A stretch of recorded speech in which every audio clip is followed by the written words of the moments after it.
नमस्कार साथियों, हमारे YouTube channel future nursing officer में आप सभी लोगों का एक बार फिर से बहुत बहुत स्वागत है। हम CHO 2025 के लिए तैयारी कर रहे हैं, जिसमें हम सब्जेक्ट वाइज आपको पूरा सिलेबस कवर करवाएंगे। हिंदी और इंग्लिश दोनों के अंदर थ्योरी बेस्ड सिलेबस मैं आपको करवा रहा हूँ। और ये जो सिलेबस मैं आपको प्रोवाइड करवा रहा हूँ, जो आपको नोट्स में आपको पढ़ा रहा हूँ, ये सिर्फ CHO के लिए नहीं है। ये आने वाले exam, staff nurse exam, NHM के जो भी एग्ज़ाम हैं, GNM, BSc, और इनमें से मोस्ट इंपॉर्टेंट MCQ और कुछ की पॉइंट्स मैं आपको बताऊंगा, जो कि एम्स, नोटसेट है, PGIMR है, DSSB है, सफदरगंज है, या रेलवे, आर्मी, जिन सभी के जो नर्सिंग के जो एग्ज़ाम हैं, उन सभी में आपको मोस्ट इंपॉर्टेंट आपको देखने को मिलेंगे। तो पीडिया की जो क्लास है, पीडियाट्रिक जो सब्जेक्ट है, वो मैं आपको कंटिन्यू पढ़ा रहा हूँ, जिसमें मैं ग्रोथ एंड डेवलपमेंट तक आपको जो टोटल जो टॉपिक्स है वो मैं आपको बता चुका हूँ। आज का हमारा जो टॉपिक है वो है न्यूबॉर्न रिफ्लेक्स। न्यूबॉर्न रिफ्लेक्स जो होते हैं न्यूबॉर्न बेबी के अंदर प्रेजेंट होते हैं। कुछ ये 8 टाइम के अकॉर्डिंग ये आते हैं, और ये कुछ लाइफ लॉन्ग चलते हैं, लेकिन कुछ टाइम के बाद कुछ 3 से 4 या 6 महीने, 1 साल तक कुछ एक जो रिफ्लेक्सेस है वो क्या डिसअपियर हो जाते हैं। तो रिफ्लेक्स क्या है ये मैं आपको बताऊंगा। और रिफ्लेक्स 10 से 12 रिफ्लेक्स जो कि मोस्ट इंपॉर्टेंट हर एग्जाम में अपने को 1 से 2 क्वेश्चन देकर जाते हैं, वो मैं आपको आज बताऊंगा। तो चलिए आज की क्लास हम स्टार्ट करते हैं। रिफ्लेक्स क्या है? Reflex is the response against any stimuli, it indicate neuromuscular wellbeing. Reflex क्या होता है? रिफ्लेक्स है किसी भी उत्तेजना के खिलाफ कोई प्रतिक्रिया है। मीन्स हम कोई भी स्टिमुलेट अगर किसी को प्रोवाइड कराते हैं और उसके विपक्ष, उसके विरुद्ध हमें सामने से जो प्रतिक्रिया, जो एक्शन, जो एक्टिविटी देखने को मिलती है, वो हम क्या रिफ्लेक्स के रूप में देखते हैं। तो रिफ्लेक्स में हम आज पढ़ेंगे रिफ्लेक्स के कुछ टाइप, किस टाइप का रिफ्लेक्स होता है, जिसके अंदर क्या होता है। तो फर्स्ट जो हमारा आज का जो रिफ्लेक्स है मैं आपको बताऊं, वो होता है सकिंग रिफ्लेक्स। सकिंग, जैसे कि नाम से ही आपको ज्ञात होता है, नाम से आपको पता लगता है कि सकिंग रिफ्लेक्स क्या है। सकिंग जैसे sucking when put any object in mouth. Sucking direct आपने जैसे ब्रेस्ट फीडिंग कहते हैं, प्रेगनेंसी के दौरान जब बेबी डिलीवर होने के बाद जब माता क्या बच्चे को ब्रेस्ट फीड कराती है, तो बच्चा क्या शक करता है। ये जो सकिंग करने की जो प्रक्रिया है, जो एक्टिविटी है, ये जो रिफ्लेक्सेस है, वो सकिंग रिफ्लेक्स के नाम से जाना जाता है। अगर छोटे बच्चे के अंदर, जो न्यूबॉर्न बेबी के बाद 1 से 2 से 3 4 महीने तक का जब बच्चा होता है, कोई भी ऑब्जेक्ट अगर उसको पकड़ाएंगे या उसके मुंह के अंदर डालेंगे, तो वो क्या उसको सक करने की कोशिश करेगा। तो ये होता है सकिंग रिफ्लेक्स। तो किसी भी वस्तु को रखने पर वो चूसने की जो क्रिया होती है, वो क्या होती है? सकिंग रिफ्लेक्स के नाम से जानी जाती है। और ये जो रिफ्लेक्स है वो 3 से लेकर के 4 मंथ की एज का जो बच्चा होता है, 3 से 4 महीने की जो एज है, उसके अंदर ये डिसअपियर हो जाता है। नेक्स्ट मैं आपको बताऊं जो रिफ्लेक्स है वो होता है रूटिंग रिफ्लेक्स। रूटिंग रिफ्लेक्स एक मोस्ट इंपॉर्टेंट आप मान सकते हो रिफ्लेक्स में से, और इसके अंदर से कई बार क्वेश्चन आपको मिला है। जो एग्जाम है, नर्सिंग के एग्जाम है, स्टाफ नर्स के एग्जाम है, जो भी है उनके अंदर आपको ये देखने को मिला होगा। रूटिंग रिफ्लेक्स क्या होता है कि जब एक examiner, when examiner touch the corner of mouth by finger के द्वारा, जब रूटिंग रिफ्लेक्स क्या होता है कि जब एक एग्जामिनर है वो अपनी फिंगर के द्वारा माउथ का जो कॉर्नर है उसको जब टच करेगा, तो जो baby turn his face the side for sucking purpose. जो बच्चा है वो अपना जो हेड है वो जो है वो साइड में, जिस साइड में टच किया उस साइड में टर्न करेगा, क्योंकि वो उस चीज़ को सकिंग रिफ्लेक्स प्रेजेंट है, तो वो उस चीज़ को सक करने की कोशिश करेगा। जिस साइड में हमने टच किया, एग्जामिनर ने टच किया, तो बच्चा है, जो बेबी है, वो क्या करेगा? अपना जो फेस है उस साइड में टर्न करेगा। और ये जो रूटिंग रिफ्लेक्स है वो 3 से लेकर के 4 मंथ की एज जो होती है, उसके अंदर ये जो है ये डिसअपियर हो जाता है। तो इंग्लिश के साथ साथ मैं आपको हिंदी के अंदर भी पूरा एक्सप्लेन करके जितना हो सकता है मैं आपको डीप में जाकर के बताऊंगा। और हिंदी में मैं आपको इसलिए बता रहा हूं क्योंकि एग्ज़ाम जो आते हैं, CHO के एग्ज़ाम होते हैं, स्टाफ नर्स के जो एग्ज़ाम होते हैं, उनके अंदर आपको दोनों लैंग्वेज देखने को मिलेगी। उसमें आपको जो GNM के स्टूडेंट है या जो ANM के स्टूडेंट है, तो उन सभी को आपको इसमें मदद मिलेगी, समझने में ज़्यादा आपको इसमें ईजी रहेगा। रूटिंग रिफ्लेक्स साफ शब्दों में, जब कोई परीक्षक है, जो एग्जामिनर है, वो उंगली से मुंह को कोने को जब टच करेगा, तो बच्चा चूसने के उद्देश्य से अपने जो फेस है, अपना जो चेहरा है, उस तरफ घुमा लेगा, तो उसको रूटिंग रिफ्लेक्स कहा जाता है। और ये 3 से लेकर के 4 महीने में मोस्ट कॉमनली ये गायब हो जाता है। और कुछ में ये क्या होता है कि ये 6 से लेकर के 8 महीने तक भी ये प्रेजेंट होता है, उसके बाद धीरे धीरे ये गायब हो जाता है। नेक्स्ट जो हमारा रिफ्लेक्स है स्वेलोविंग रिफ्लेक्स। स्वेलोविंग रिफ्लेक्स क्या है? स्वेलोविंग रिफ्लेक्स है एक ऐसा इंपॉर्टेंट रिफ्लेक्स है स्वेलोविंग रिफ्लेक्स। और swallowing reflex toward oesophagus the reflex never disappear. Swallowing reflex क्या होता है? अभी निगलने की एक प्रक्रिया है। कोई भी चीज़ खाना जब हम खाते हैं तो मुंह के अंदर चबाने के बाद उसको आगे निगला जाता है, आगे की ओर उसको धकेला जाता है। तो अन्न प्रणाली की ओर निगलना, जैसे इसोफेगस की ओर निकलना, इसोफेगस के अंदर निकलना, तो ये प्रक्रिया क्या होती है? ये कभी समाप्त नहीं होती है। ये जो प्रक्रिया है, ये जो रिफ्लेक्स है वो क्या होता है? लाइफ लॉन्ग रिफ्लेक्स है। ये रिफ्लेक्स जो होता है लाइफ लॉन्ग चलने वाला रिफ्लेक्स होता है। तो कुछ एक रिफ्लेक्स मैंने आपको जो से पहले ही बताया कि कुछ एक रिफ्लेक्स टाइम के अकॉर्डिंग 3 से 4 महीने के अंदर, 6 से 8 महीने के अंदर डिसपियर हो जाएंगे। जैसे जैसे बच्चे की एज बढ़ती जाएगी वो जो रिफ्लेक्सेस है वो गायब होते जाएंगे।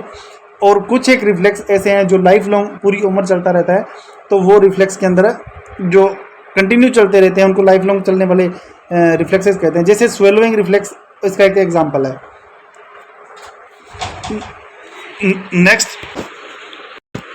नेक्स्ट जो हम पढ़ेंगे वो होता है sneezing and coughing reflex. Sneezing and coughing reflex क्या होता है कि foreign body in upper respiratory tract cause sneezing. जब कोई फॉरेन बॉडी है, बाहर से कोई धूल मिट्टी जैसे कोई चीज़ होती है वो नाक के अंदर जब जाती है तो क्या स्नीजिंग है वो स्टार्ट हो जाती है। रेस्पिरेटरी जो ट्रैक है उसके अंदर जब कोई फॉरेन बॉडी इंसर्ट करेगी, अंदर जाएगी, तो क्या होता है? स्नीजिंग है, जो छींकना है वो स्टार्ट हो जाता है। Coughing is reflex of lower respiratory tract larynx, it is also never disappear। तो स्नीजिंग क्या होती है? स्नीजिंग होती है जो अपर रेस्पिरेटरी ट्रैक है, रेस्पिरेटरी ट्रैक का जो ऊपर का जो पोर्शन का है, अपर पार्ट है, उसके अंदर ये जो छींकने की जो क्रिया है वो स्टार्ट होती है। छींकने और खांसने की जो प्रतिक्रिया है, ऊपरी श्वसन पथ के अंदर कोई भी बाहरी अगर वस्तु प्रवेश करती है, कोई भी फॉरेन बॉडी इंसर्ट होती है, तो क्या छींकना स्टार्ट हो जाता है। लेकिन अगर निचले जो श्वसन पथ के अंदर जो स्वेर अंतर जो लारिंक्स है उसके अंदर कोई अगर दिक्कत आएगी, कोई फॉरेन बॉडी इंसर्ट है, कोई रुकेगी, तो उसके अंदर कोई लारिंक्स की दिक्कत आएगी तो हमें खांसी स्टार्ट होती है। और जो खांसी है एक ऐसा रिफ्लेक्स है, कफिंग एक ऐसा रिफ्लेक्स है जो कि लाइफ लॉन्ग, जैसे मैंने आपको बताया स्वेलोइंग होता है, वैसे कफिंग एक लाइफ लॉन्ग जो रिफ्लेक्स है। नेक्स्ट हम पढ़ेंगे टोनिक नेक या फैंसिक रिफ्लेक्स। टोनिक नेक और फैंसिक रिफ्लेक्स क्या होता है? When baby in spine position, आप ध्यान से पढ़ना, ध्यान देना इस रिफ्लेक्स पर कि टोनिक नेक और फैंसिक रिफ्लेक्स क्या है। When baby in supine position and baby head is turn on right और left side, then same side extremities extension and opposite side extremities flexion occur, disappear after 3 से 4 month. Absent in brachial palsy, अगर brachial palsy अगर है तो वो ये absent होगा। तो जब बच्चा क्या करता है, पीठ के बल बच्चे को लेटा दिया जाता है और उसका सिर दाईं या बाहर की बाईं की ओर हो, तो उसी तरफ के छोरों का विस्तार तथा विपरीत तरफ के छोरों का झुकाव होता है। 3 से 4 महीने के बाद गायब जाए। तो साफ शब्दों में जब बच्चे को अपने सीधा लेटा दिया, कहीं सीधा किसी पे लेटा दिया, अगर बच्चे का साइड दाईं साइड अगर सिर उसका है तो जो दाईं साइड की जो हाथ और एक्सट्रीमिटीज, उसके हाथ और जो पैर है वो ऐसे फैले हुए होंगे, और जो दूसरी साइड है वो क्या होगी, उसकी टर्न एक साइड में जैसे ऐसे सिकुड़ा हुआ होगा, ऐसे शीप शेप में वो घूम जाएगा। नेक्स्ट है पाल्मर एंड प्लांटर रिफ्लेक्स। ये रिफ्लेक्स एक मोस्ट इंपॉर्टेंट रिफ्लेक्स है, इसके अंदर से आपको क्वेश्चन देखने को मिल सकता है, चाहे वो एम्स का एग्जाम हो, ASIC का एग्जाम हो, CRPF का एग्जाम हो, आर्मी, रेलवे, NHM के एग्जाम, स्टाफ नर्स के एग्जाम, इनके अंदर ये रिफ्लेक्स है वो मोस्ट इंपॉर्टेंट रखता है। पाल्मर रिफ्लेक्स क्या होता है? When examiner touch the new born palm with his finger, the baby hold the finger tightly, called palmar reflex। Palmer जो रिफ्लेक्स है वो क्या होता है?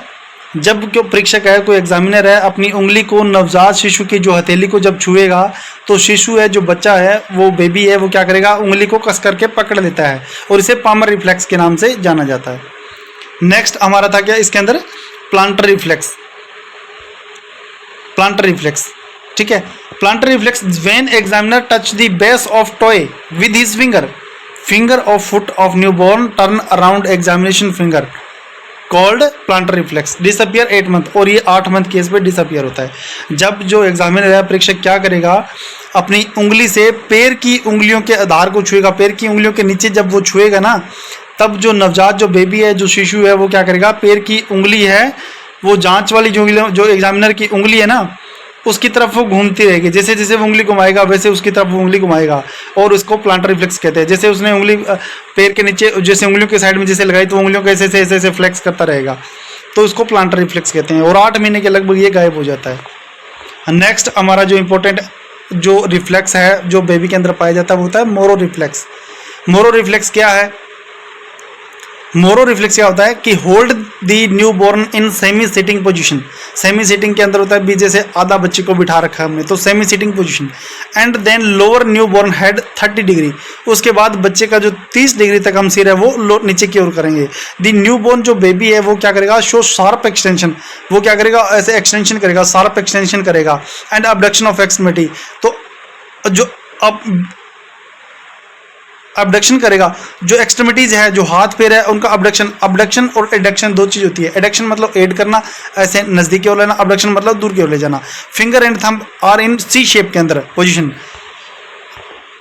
मोरो रिफ्लेक्स के अंदर मैं आपको साफ बताऊं कि नवजात शिशु को अर्ध बैठी हुई स्थिति के अंदर हम पकड़िए रखेंगे, फिर जो शिशु का जो सिर है उसको 30 डिग्री तक नीचे करेंगे।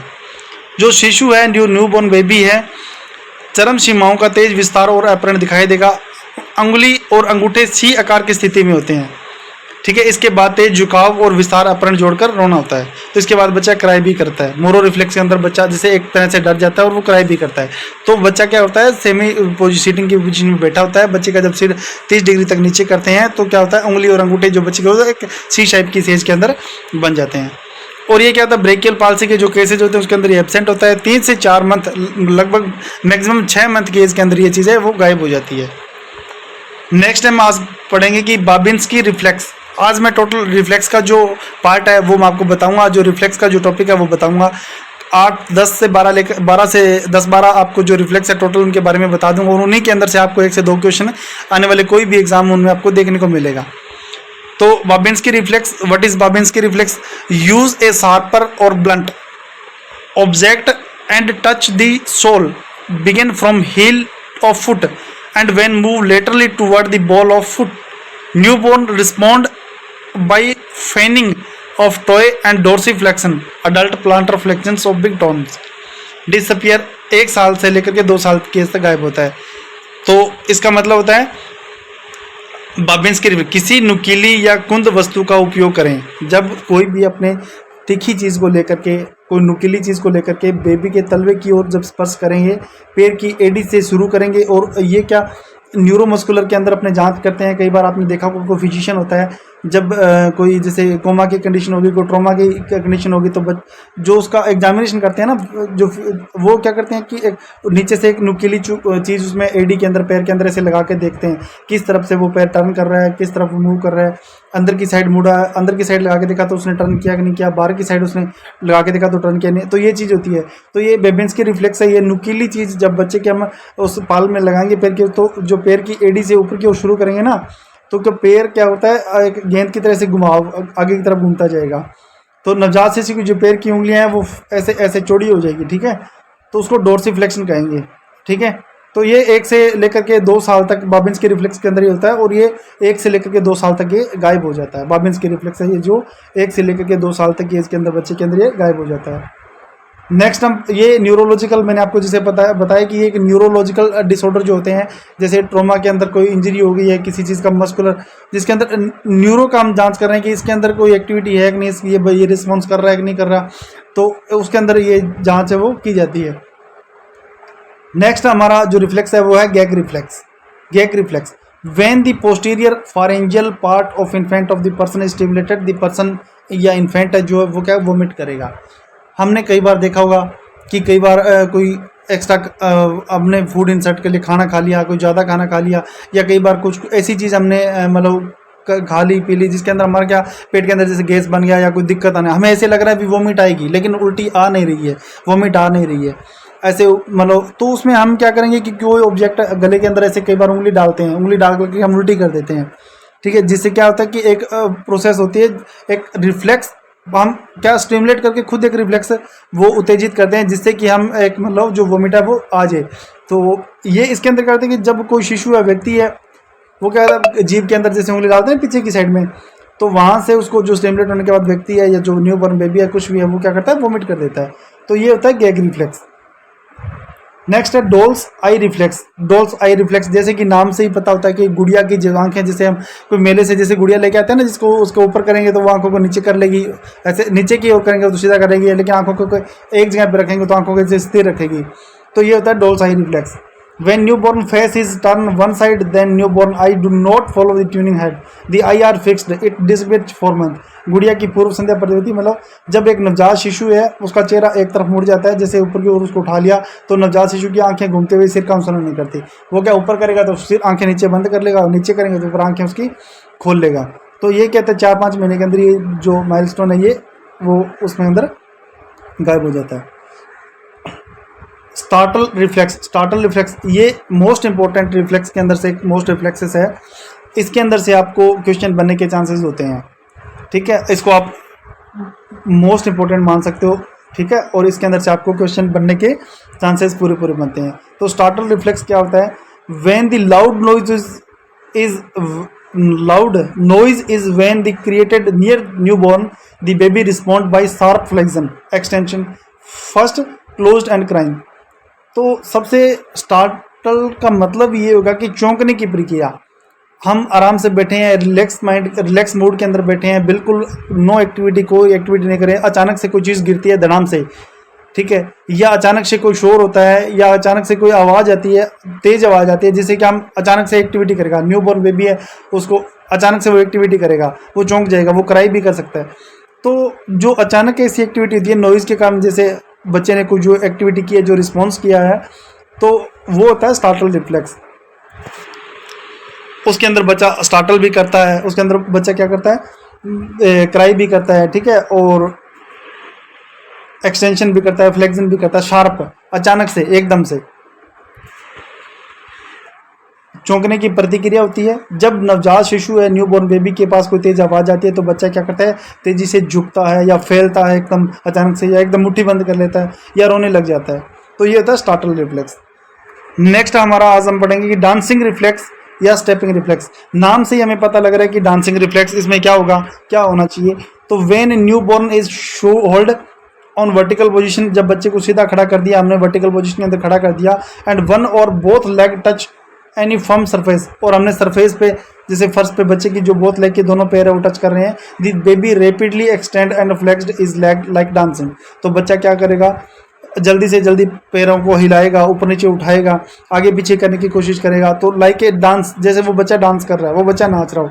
तो ये 3 से 4 मंथ की एज तक ये रहता है, उसको डांसिंग रिफ्लेक्स या स्टेपिंग रिफ्लेक्स बोला जाता है। स्टेप टू स्टेप वो एक्टिविटी कर रहा है। जब नवजात शिशु को खड़ा कर दिया जाता है तो उसका एक या दोनों पैर किसी ठोस अस्थायी को जब टच करते हैं तो क्या करता है, बच्चा तेजी से अपने पैरों को आगे की ओर बढ़ाता है, ये डांस करने की तरह मोड़ता है। तो ये रिफ्लेक्स क्या होता है, एक डांसिंग रिफ्लेक्स या स्टेपिंग रिफ्लेक्स के नाम से जाना जाता है। और ये भी 3 से लेकर के जो कॉमनली रिफ्लेक्सेस है वो 3 से लेकर के 4 मंथ की एज के अंदर ये डिसअपियर हो जाते हैं। Next Perez reflex. When newborn is placed on prone position on a firm surface, then press the thumbs on spine, start from sacrum toward cervical vertebra, baby cry, flexing extremity and elevated hip and head part of appear is lordosis। ठीक है, I known it disappear at 3 से 4 month के इसके अंदर disappear हो जाता है। तो पेरिज रिफ्लेक्स के अंदर क्या होता है कि जब एक बच्चा होता है, एक बच्चा नवजात शिशु है, उसको किसी ठोस जगह पे किसी फर्श पर के पेट के बल लेटा दिया, उल्टा उसको लेटा दिया जाता है सीधा, और फिर अंगूठे से लेकर के रीढ़ की हड्डी पर जब हमने उसका अंगूठा रखा, फिर उस पर थोड़ा दबाव दिया, फिर उसको ऐसे ऐसे जैसे ऐसे ऐसे अंगूठे को आगे की तरफ चलाएंगे, ऐसे रीढ़ की हड्डी पर जैसे चलाएंगे तो बच्चा क्या करेगा, वो रोएगा, वो हाथ पैर को मोड़ेगा भी, या अपने पीठ जो कुल्ले की साइड जो होगी वो होगी, और जो सिर का साइड होगा हिस्सा, जो सिर को वह ऊपर की ओर उठाएगा। ठीक है। जैसे लोर्डोसिस काइफोसिस हम पढ़ेंगे एक पार्ट के अंदर, तो लोर्डोसिस काइफोसिस के जैसे जो पेशेंट होते हैं ना, वो क्या करते हैं, ऐसे पीठ को बाहर की ओर निकाल लेते हैं, या पीठ ऐसे टेढ़ी हो जाती है, ऐसे ऐसे ना, ऐसे सांप की तरह से टेढ़ी घूम जाती है, तो वो लोर्डोसिस के अंदर आएगा, काइफोसिस के अंदर आएगा। तो वो मैं आपको बताऊंगा। तो जैसे लॉर्डोसिस एक वर्ड यहाँ पे है, तो ऐसे ना सांप की तरह से, जैसे जैसे हम अंगूठा से चलाएंगे तो उसे ऐसे सांप की तरह से टेढ़ा मेढ़ा हो जाएगा, ठीक है। तो ये पेरिस जो रिफ्लेक्स होता है, ये बच्चों के अंदर पाया जाता है। इसके अंदर बच्चे को एक फर्श पे उल्टा लेटा दिया जाता है, हार्ड सरफेस पर, ठीक है। और थंब से, जब हम एग्जामिनर क्या करता है, थंब से जब उसको ऐसे प्रेस करके जैसे आगे करेगा, तो बच्चे का हाथ पैर भी मोड़ेगा, एक्सटेंशन करेगा, सिर का हिस्सा ऊपर उठाएगा, तो ठीक है। तो बच्चा कराई भी करता है इसके अंदर भी। तो ये 3 से 4 महीने का ये भी एक रिफ्लेक्स है जो गायब हो जाता है कॉमनली, लगभग 6 महीने तक ये रहता है। तो ये थे रिफ्लेक्सेस जो मैंने आपको बताए। ये कॉमनली 10 से 12 रिफ्लेक्स हैं जो कि न्यू बोर्न के अंदर प्रेजेंट होते हैं, 3 से 4 मंथ के अंदर गायब हो जाते हैं। 1-2 रिफ्लेक्स मैंने आपको ऐसे भी बताए जो कि लाइफ लॉन्ग चलते हैं, जैसे स्नीजिंग है, कफिंग है, या स्वेलोविंग है, ठीक है। तो आज के लिए जो हमारी क्लास ये है, नेक्स्ट मैं आपको माइलस्टोन बताऊंगा, या पीडियाट्रिक का जो अलग नेक्स्ट टॉपिक है वो मैं आपको बताऊंगा। तो आज की हमारी जो क्लास है वो आपको कैसी लगी, आप क्लास को लाइक करना, शेयर करना और सब्सक्राइब जरूर करें। और थैंक यू फॉर वॉचिंग।